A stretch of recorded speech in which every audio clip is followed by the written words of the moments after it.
Greetings. My name is Eric Sloan, and this is my testimony from darkness to light. But first, I want to just start with saying that, I'll start from when I was young. And when I was young, my mom, I didn't have a dad around. Not that I didn't know who my dad was, but he wasn't around like that.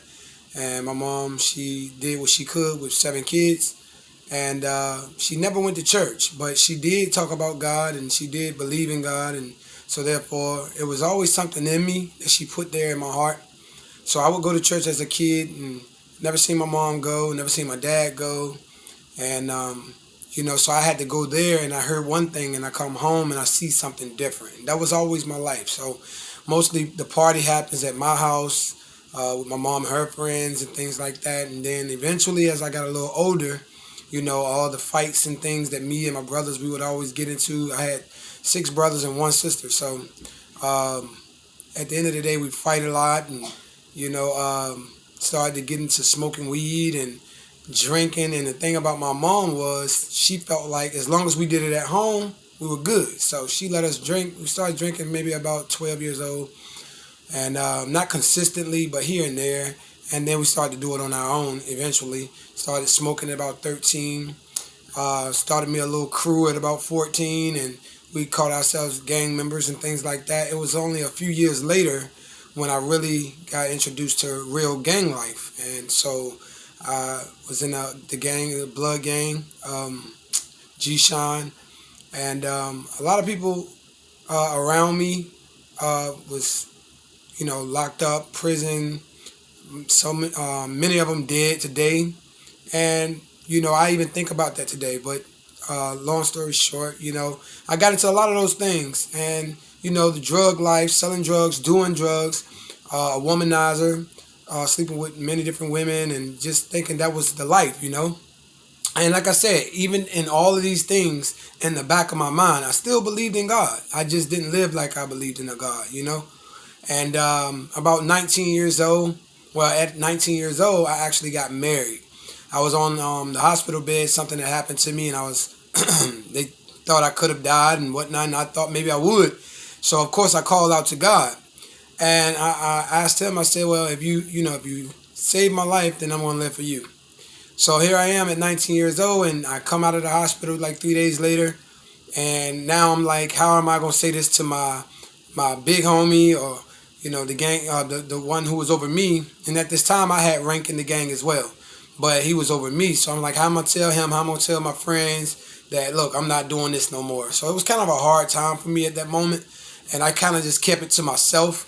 I just kind of tried to distance myself away from them. And in the midst of this, I finally really tried to dedicate my life to the Lord where I said, it don't even matter whatever they say, And I had the pastors and deacons pray for me. And I honestly just stopped seeing those people that I was worried about seeing. And it was funny. And anyway, so I got married to the woman who had one of my children at the time. And then she was actually pregnant with one at the time as well. And we got married, and she actually, as a matter of fact, she had my son right before we got married, a month before we got married.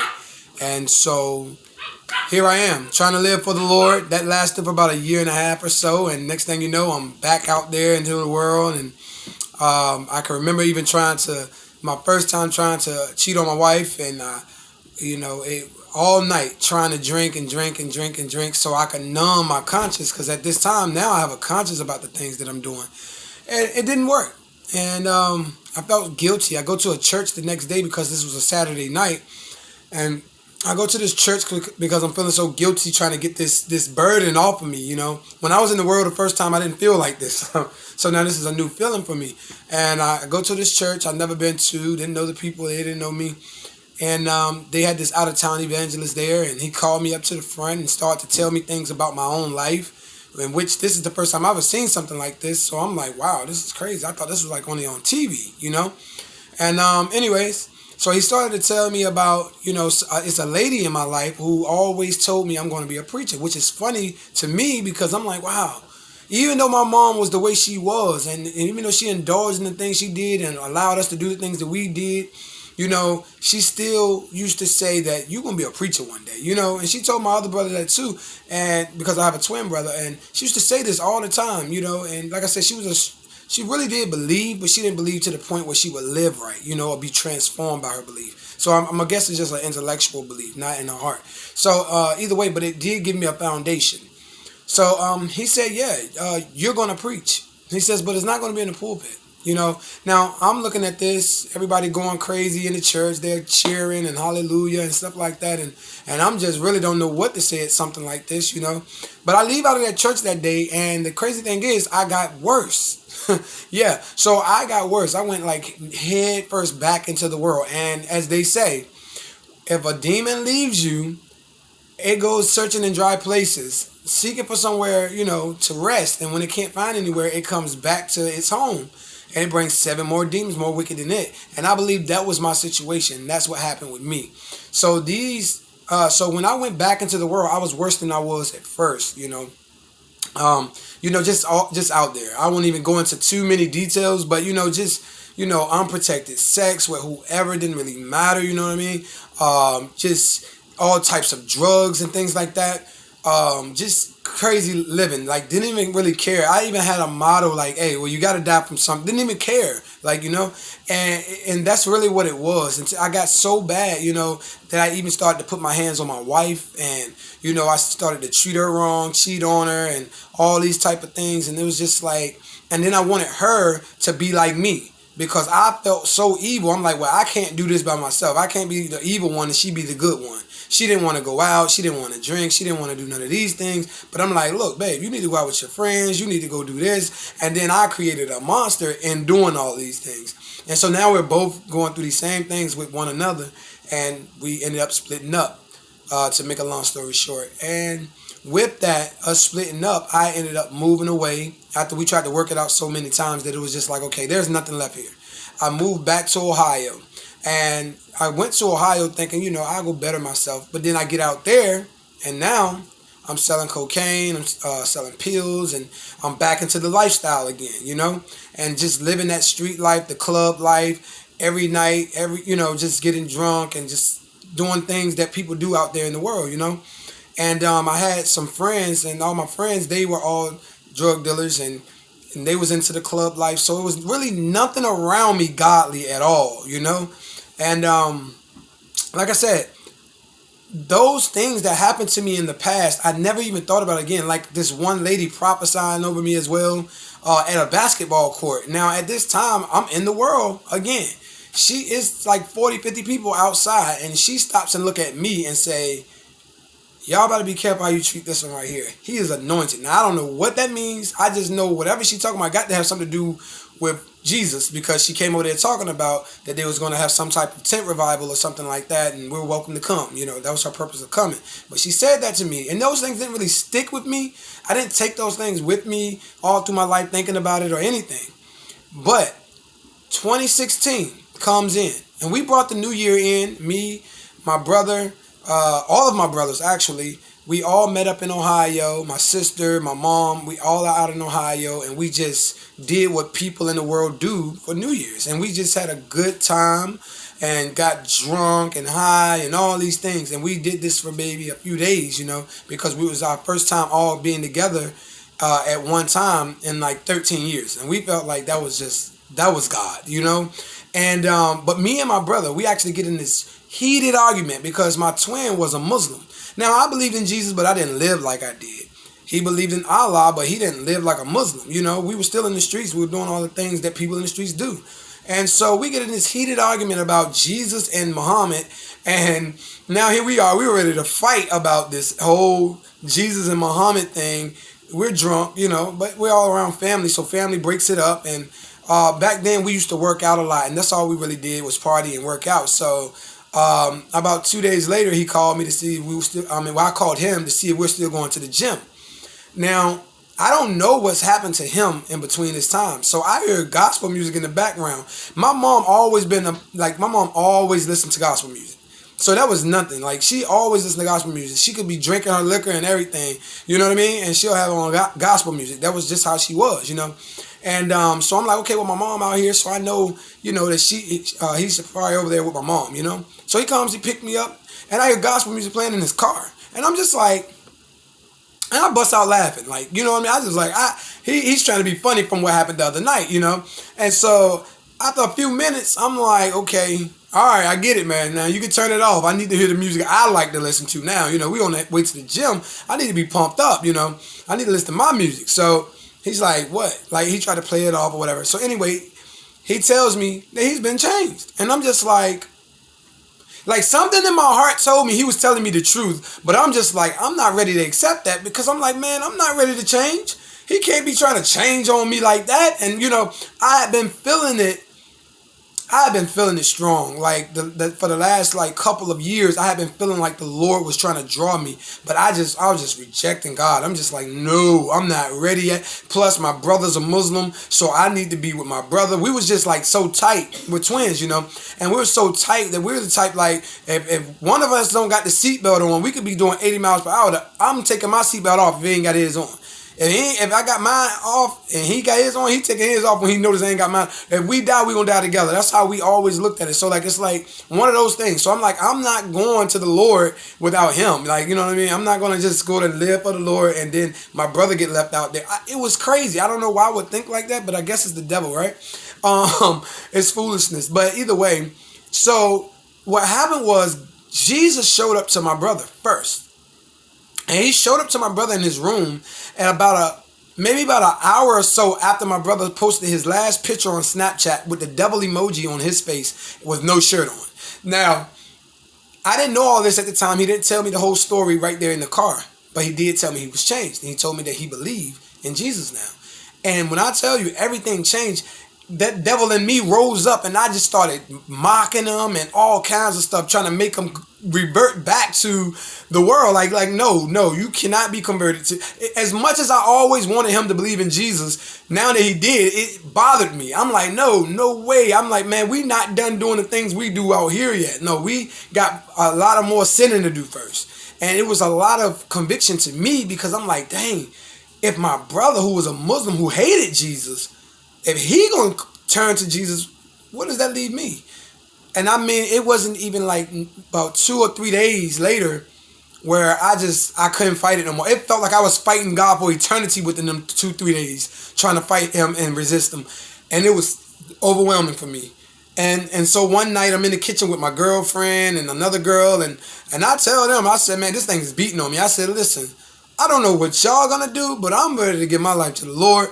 And so they like, well, I was thinking about that too. And I'm like, at the moment, I'm like, I don't really care what they say right now. If they really about it, that's fine. If not, it is what it is. This is what I'm going to do. I make me a post on Facebook because Facebook was my diary. I lived my life on Facebook. Like everything, I didn't hide nothing. I mean, whatever I was doing, it was on Facebook. I didn't care. I had a motto that I can't hide it from God. Why would I hide it from you? It was foolish and it was me. That's who I was. And so Facebook is the first place I went to after I found this thing on YouTube because I didn't really know how to be saved. I'm just like, I went to church before, but I didn't know what do I do in this moment. I had been so far gone away from church. Like, what do I do to give my life to the Lord? I heard of the sinner's prayer. I said, let me see if I can find something on YouTube. My first time ever in my life looking for something on YouTube about Jesus. And that's what I did. So it wasn't about the prayer because I don't advocate for that sinner's prayer. But the thing is, it was the sincerity of my heart. The Lord knows I was just like, look, it's over. I give up. You're chasing me down. Like, and that's really what Jesus did. He chased me down. And I felt like he was. Like, he was really on my back. So I was like, okay, I surrender. I repeated that prayer. And then when I was done, I was just like, okay, well, I guess tomorrow I'll just stop drinking a little bit at a time. I'll stop smoking a little bit at a time. And I'll stop doing, and I'll work my way in. But the next day, when I woke up, I was a new person. Like, new. Not one bad word started to come out my mouth anymore. No more drinking. Like, the taste was gone. Smoking, gone.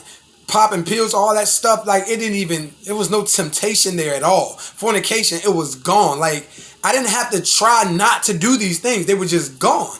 And so when I did that, immediately I was like, I got to get baptized. I don't even know how I knew that. I don't know if I read it, if I heard somebody say, I don't even remember how I knew that. I just like, I got to get baptized ASAP. And so I did. I went and got baptized January 31st. This was 2016, by the way. 2016, and then in May of 2016, May the 13th, on a Friday night. So if you're superstitious, it was Friday 13th, but don't be superstitious because we got Jesus. But it was May the 13th on a Friday night. I was in my room and I was on my knees and I'm just praying to the Lord, not even asking him for anything. All I was doing was thanking him for everything I could think of. That's it. That's all I was doing. I was already somewhat what people would call radical, because as soon as I got saved, I was trying to tell everybody about Jesus. I didn't even know a lot. Whatever I learned, I tried to tell somebody. I was already trying to pray for people and everything, you know? And that was just me. I'm talking about my first job I got, because I was in a trap house. When I got saved, I'm living in a trap house with a door swinging open all day. And if you know anything about Columbus, Ohio, you know it gets cold in the winter. And this was in the winter, January. So I'm in a trap house on the north side. That door swinging, open, close, all morning, all night, and I stay in the living room of this trap house. It's crazy. So, but everybody that came in that trap house, I would try to witness to. I didn't care if you were buying drugs, selling drugs, if you were a prostitute. It didn't matter. I was trying to witness to you. It was just already in my heart. The Lord just already changed me that much. But May 13th. That Friday night, I was in my room. But this time I had moved out of the trap house. So I'm in my room and I'm on my knees and I'm just thanking the Lord for everything that could come to my mind. And when I couldn't think of anything else, I said, Lord, everything that I can't think of right now, I thank you for it. I even thank you for that. I get off my knees and on my way out the door, I take the doorknob, I twist it. Right when I crack it open, it was almost like almost like, I can't even dramatize it for you, but it was almost like a movie. And like this horn goes off, and I'm sure it was a train or something, but either way, it goes off at a perfect moment, like it was like set up to be that way. And I just feel this like blanket of heat just come over my body, just like that. And next thing I know, my mouth just opens up, and I'm just I'm just speaking in tongues. Now, I've already heard of tongues by this time. And that's the only reason why it didn't scare me. It would have scared me to death because I didn't do it. I wasn't working nothing up. I wasn't around nobody. I didn't have no music playing, nothing. It happened all at once. And then I'm just speaking. And to the point, I just like step away from the door. And by the time I was done, I don't even know how long I was in there, honestly. But by the time I was done, it was like at this one point where in my mind, I'm just thinking like, oh my gosh, I'm speaking in tongues. I can't wait to tell somebody. Like, that's how I'm thinking while my mouth is just moving. And so at this certain point, I feel like I can stop. That's when I stop, because I can't wait to tell somebody. And I realize I'm not even at the door anymore. I'm facing the wall and closer to the wall, away from the door now. Now, I can't remember how I did all that, but I did it, And so anyway, I go out of the room. And my son's mother was in there. And she didn't even hear me, which I'm like, I can't believe she didn't hear me. But she said, what happened to you? I'm drenched in sweat. It looked like I came out of a pool. So like I said, I don't know how long I was in there. All I know is that's when I was baptized in the Holy Ghost. And it was amazing. And a little bit after that, that's when me and my brother, we started to go out on the streets and pray for people. We see people get healed. Everything. We're preaching all these things. And ever since then, that's where the Lord has had me. And he's still growing me even today. But that is my testimony. My name is Eric Sloan, and I'm a child of God.